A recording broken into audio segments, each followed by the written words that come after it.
Current affair के लिए आजकल परीक्षा मंथन की जो बहुत बढ़िया बुक वार्षिकांक जो निकाला है उसको आप ले लेंगे। हिस्ट्री के लिए महेश वर्णवाल ले लीजिए, बिहार की ज्योग्राफी जरूर पढ़िए। आप एक बुक को ही 10 बार पढ़ें, बुक्स को बदलने की चेष्टा ना करें, दिग्भ्रमित बिल्कुल मत होइए। जो भी किताब आपने खरीदी है आपके पास है, पहले से मौजूद है, वो बेस्ट किताब है, ये समझिए।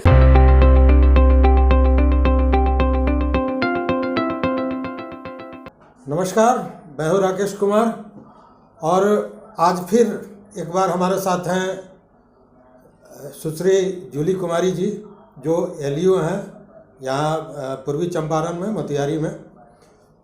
बीपीएससी इन्होंने compete किया और 3 बार, और इसको लेकर हम लोगों ने उन बीपीएससी के परीक्षार्थियों के लिए जो 67वीं का एग्ज़ाम देने जा रहे हैं एक वीडियो बनाया था। उस वीडियो में आप जैसे लोगों ने कई प्रश्न पूछे थे जिसका निवारण करना जरूरी था, क्योंकि कहीं ना कहीं आप दिग्भ्रमित थे कि क्या करें क्या न करें। तो आज फिर उसी विषय पर हम बात करते हैं जूली कुमारी जी से, और केवल आज आपका ही सवाल और जवाब होगा जूली कुमारी जी का।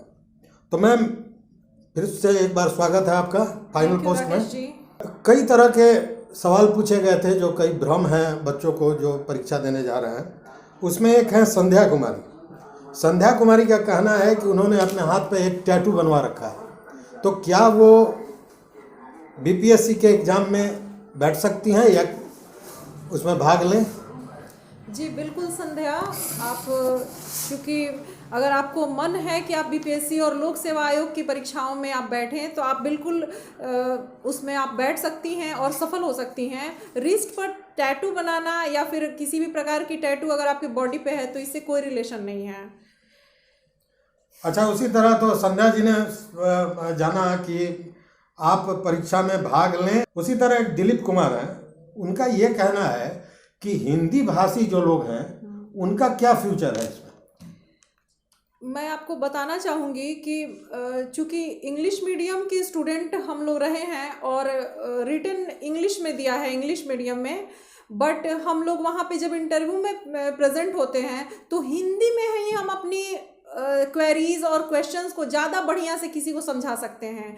चूँकि हमारी मातृभाषा हिंदी रही है और हम लोग बचपन से हिंदी में ही अपने आप को कंफर्टेबल फील करते हैं। इवन मैं अपने आप को अपनी भी बात करूं तो मुझे हिंदी में अपने सवालों के जवाब देने और अपने बातों को व्यक्त करने में मुझे ज़्यादा कंफर्टेबल फील होता है। तो इससे मीडियम का कोई लेना देना नहीं है। आप एफर्ट, मतलब पॉजिटिव एफर्ट के साथ आप एग्ज़ाम को प्रिपेयर कीजिए, फाइट कीजिए और सफल होइए। एक न्यू नॉलेज एरा करके हैं जिनका, और कई लोगों का, ऋचा कुमारी और तमाम लोगों का ये मानना है, ये जानना चाहते हैं कि कौन सा हिस्ट्री में कौन सा बुक वैसा है जो सबसे बेहतरीन होगा इस तैयारी के लिए। मैंने महेश वर्णवाल की हिस्ट्री पढ़ी थी। आप परीक्षा वाणी का भी ले सकते हैं पब्लिकेशन, जिसकी लैंग्वेज अगर आपको सहूलियत देती है समझने में। मैं ऐसे ही बुक को मैं चाहूँगी कि आप लोग ऐसे ही बुक अपने लिए प्रेफर करें हिस्ट्री वगैरह के लिए। बाकी सभी सब्जेक्ट का भी आप लोग साथ साथ प्रिपरेशन करते रहें और उस को तैयार करते रहें। हाँ, एक ऋषभ राज जी हैं, इनका ये पूछना है कि ऑप्शनल आप कहाँ से पढ़ी? ऋषभ राज जी, मेरा ऑप्शनल सोशियोलॉजी, समाज शास्त्र जिसको हिंदी में कहेंगे, ये मेरा ऑप्शनल पेपर था।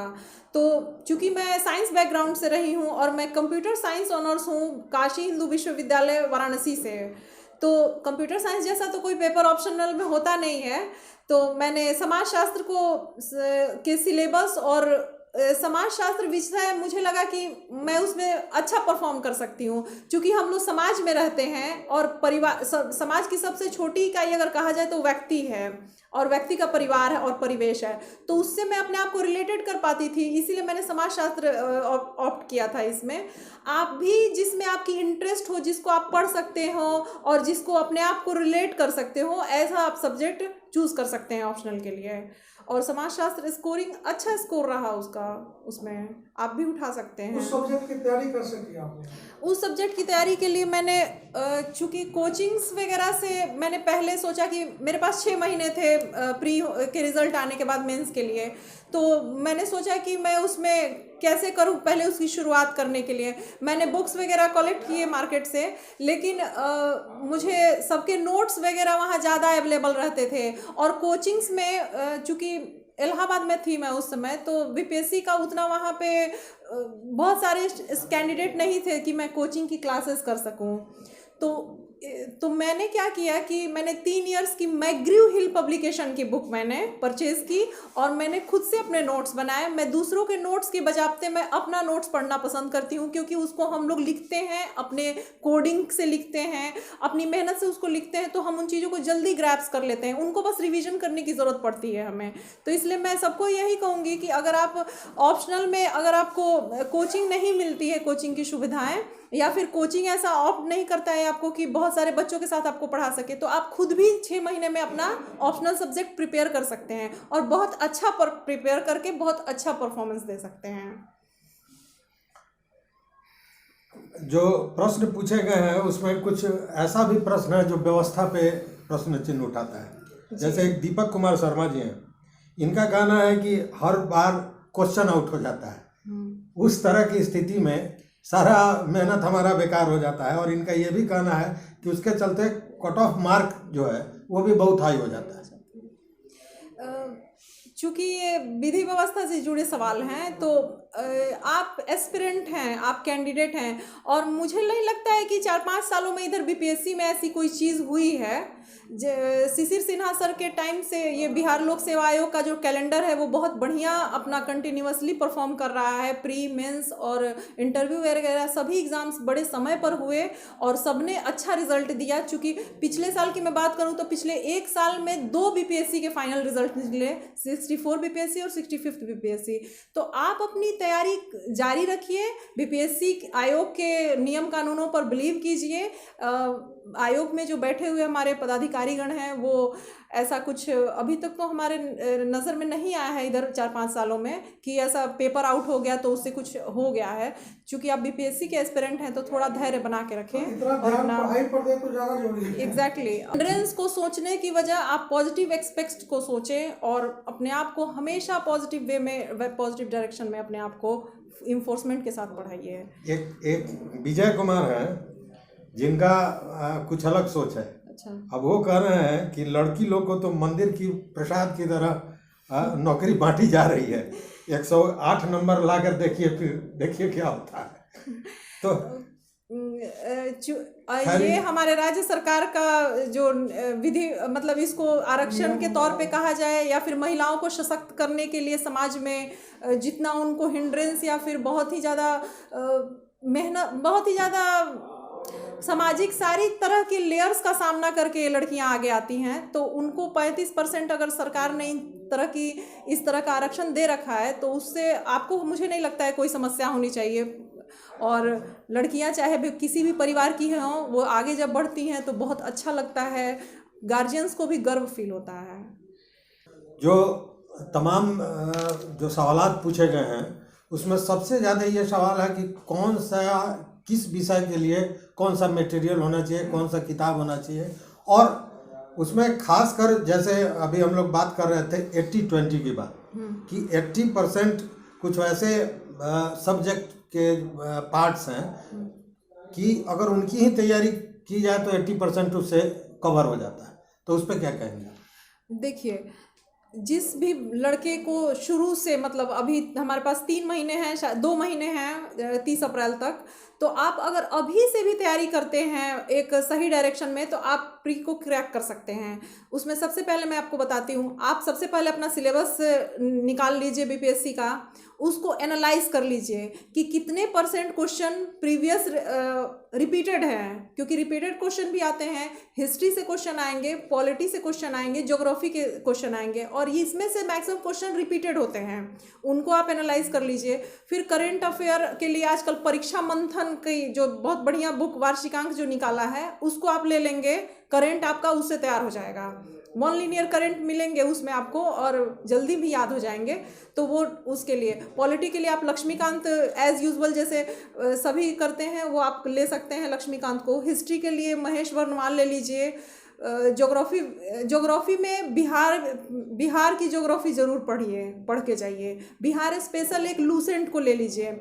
और इन सबको अगर मिला दूँ तो मेरा कंक्लूजन आपसे यही होगा एस्पिरेंट्स कि आप एक बुक को ही 10 बार पढ़ें। 10 बुक को अप्लाई करने माने 10 बुक्स को बदलने की चेष्टा ना करें। एक ही बुक को अगर आप 10 बार पढ़ते हैं तो 10 तरह से वो बुक आपके लिए तैयार हो जाती है। तो बुक्स को बहुत सारे बुक्स को परचेज करने से आप उसको एग्ज़ाम को क्रैक करने नहीं कर पाएंगे। एक ही बुक को 10 बार पढ़िए, उस पर कमांड कर लीजिए अपना, ताकि हर टॉपिक से रिलेटेड चीज़ें आपके पास जब आएँ आपके सामने तो आप उनको अपनी तरह से उसको सही आंसर के लिए डील कर सकें। मतलब 10 बुक्स को बार बार नहीं पढ़ना है, एक बुक को 10 बार पढ़िए। कहने का मतलब है कि आप जिस विषय को जानना चाहते हैं उसके एक बुक को 10 बार पढ़िए, उसको आत्मसात कर लीजिए, न कि 10 बुक खरीद के एक बार पढ़ें। और उससे तो भ्रम भी पैदा होता है कई बार। दिग्भ्रमित बिल्कुल मत होइए। जो भी किताब आपने खरीदी है आपके पास है, पहले से मौजूद है, वो बेस्ट किताब है ये समझिए। और बाकी सारी चीज़ें और अनदर में एडिशनल करना चाहते हैं तो फिर एनसीईआरटी तो आपके लिए सबसे अच्छा है। अगर पास है तो उसको पढ़ते चलिए। पॉलिटिकल साइंस से किस तरह के सवाल आते हैं?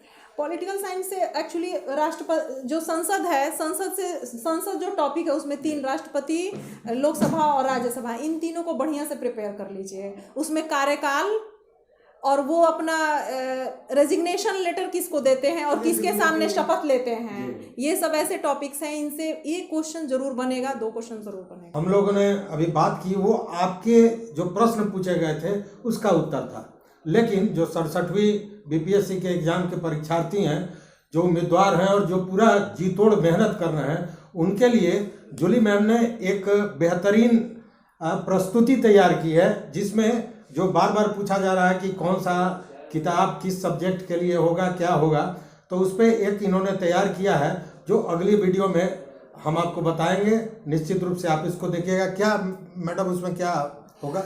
एक्चुअली मैंने जैसे आप लोगों बच्चों के जो ये क्वेश्चंस थे कैंडिडेट्स के कि वो क्या पढ़ें, कितना पढ़ें, कैसे पढ़ें, तो इसकी एक जीस्ट मैंने तैयार की है।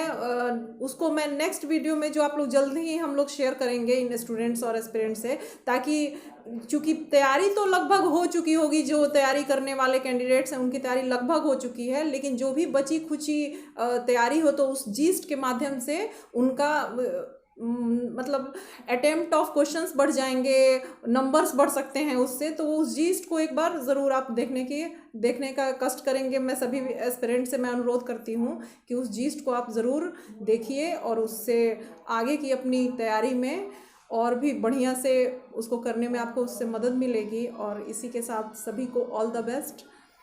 तो अभी आप सुन रहे थे जूली मैम को, जो अभी श्रम प्रवर्तन पदाधिकारी हैं पूर्वी चंपारण में, और 3 बार इन्होंने बीपीएससी क्रैक किया है और आज इस पद पर हैं। तो इनके अनुभव का आपको लाभ मिले, यही हमारी मंशा है। तो देखते रहिए फाइनल पोस्ट। और मैम आपको बहुत बहुत धन्यवाद। बहुत बहुत थैंक यू सर।